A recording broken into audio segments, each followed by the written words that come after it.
Welcome to today's show. I am your host, Eric Darnley Small. And on today's show, I want to begin a series of videos on the election and where I think things are going and where I think things will go going forward. On this video, I just want to discuss what I think happened on election night. In my opinion, it was a total rejection and a backlash for what happened during and after COVID. What was done to the economy, the mask mandates, the vaccine, the shutting down of the country, inflation, all of it.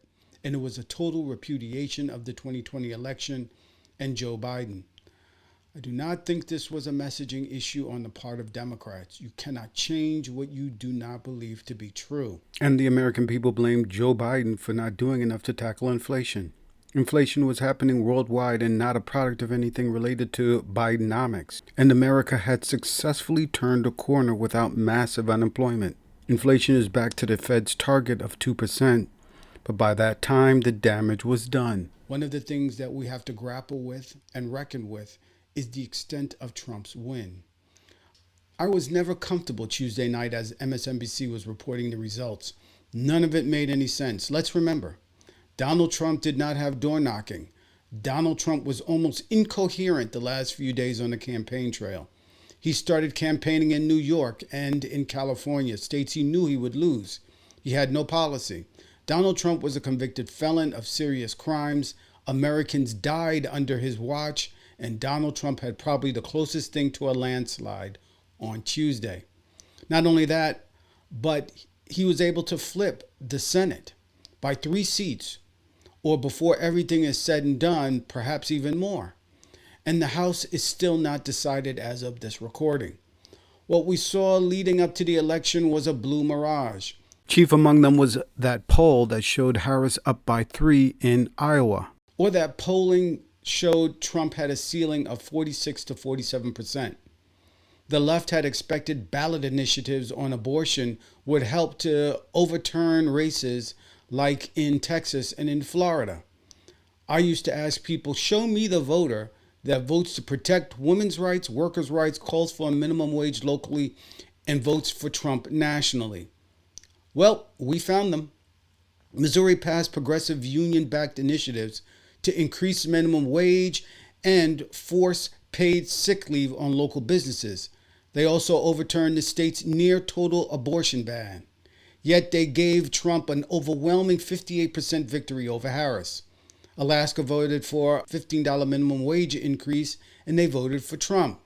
Arizona voted to protect a woman's reproductive rights and also voted for Trump. In Montana, Trump won a resounding 59% of the vote, but voters passed an amendment to the state constitution that clearly protects a woman's right to choose. Donald Trump won North Carolina, but a Democrat for the 3rd time won the governor's seat, and inroads were made in the state legislature for Democrats. Wisconsin voted for Trump, but sent Democrat Tammy Baldwin back to the Senate. Locally, Democrats flipped 14 Senate and Assembly races, and voters approved a tax increase for schools. And yes, Republicans had a good night locally as well. Trump took Pennsylvania, and Republicans also flipped a Senate seat there. And in Ohio, Trump not only won the state, but progressive icon Sherrod Brown, one of the most endangered Democrats, was ousted. And in blue states that Trump lost, Republican ideas won. California moved away from its more progressive views on policing, overwhelmingly passing Prop 36. And San Francisco's progressive mayor, London Breed, was ousted. In Massachusetts, Trump lost, while voters struck down a proposed increase in tipped employees' wages. Ticket splitting as far as the eye can see. One of the things that we must reckon with is what has changed. How is this possible? Is this about Trump? Is this about Harris? Is it race? Is it gender? One thing that Jason Johnson, the political scientist, commentator, and writer, posits is that 2020 may have been a fluke. Not that it was stolen, but that COVID and mail-in ballots throughout the U.S. really did help Joe Biden squeak by. His assessment, and to some extent my growing belief after seeing the numbers, is that might be true. Trump really would have won the 2020 election were it not for the unique nature of voting during COVID. Again, not that there was fraud, but that the nature of voting and the times and the fear and anxiety created a perfect storm for Trump to lose. And yes, he did lose the 2020 election. Take a look at part of this video posted on Johnson's Instagram page, sent to me via Denise from California, and get your assessment of what he says. Voting has generally been going down. And then you had a fluke, a bit of an uptick in 2020. Why? Because everybody was stuck at home. And voting was made easier because of mail-in voting. But I think that what we saw in 2024 is large numbers of people losing interest in the process as a whole, and it finally just came home to roost in an election. I think 2020 might have been a bit of a fluke. I think that if you look at, and someone mentioned the world Democratic incumbents are suffering. Yes, Smiley Gale. I was about to get to that point. If you look, almost every single governing party that was in power when COVID hit in 2020 has lost votes in their subsequent elections. Now, across the world, because you have ranked choice voting and multi-parties, right, it's sometimes kind of a different situation. But at the end of the day, Macron lost power. He didn't get kicked out of office, but he lost power. The Tories, the Conservatives in the UK, they got booted out. Even though the United States economy was doing better than most developed nations, this was a really difficult situation where you had global trends to remove incumbents because people were angry about what had happened during COVID and angry about the recovery, and the chances that you were going to be able to do anything about that in one cycle are next to nil.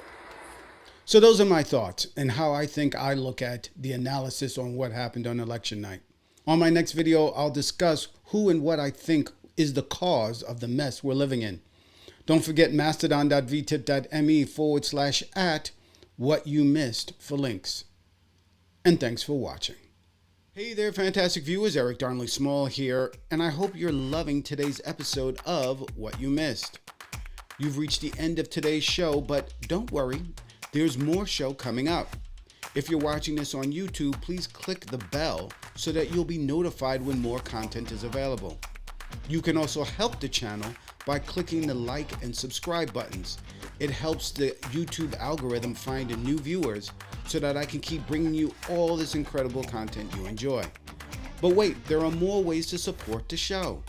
You can make a contribution through the show's PayPal, which goes a long way in helping produce even better content for you.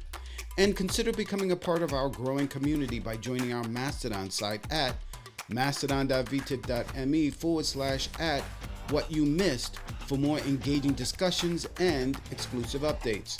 And here's something you won't want to miss. Mark your calendars for our live show streaming on YouTube and stream.vtip.me Monday mornings, 10:30 a.m. Eastern Standard Time. Your support means the world to me, and together we're making What You Missed the best it can be. Thanks for being a part of my journey.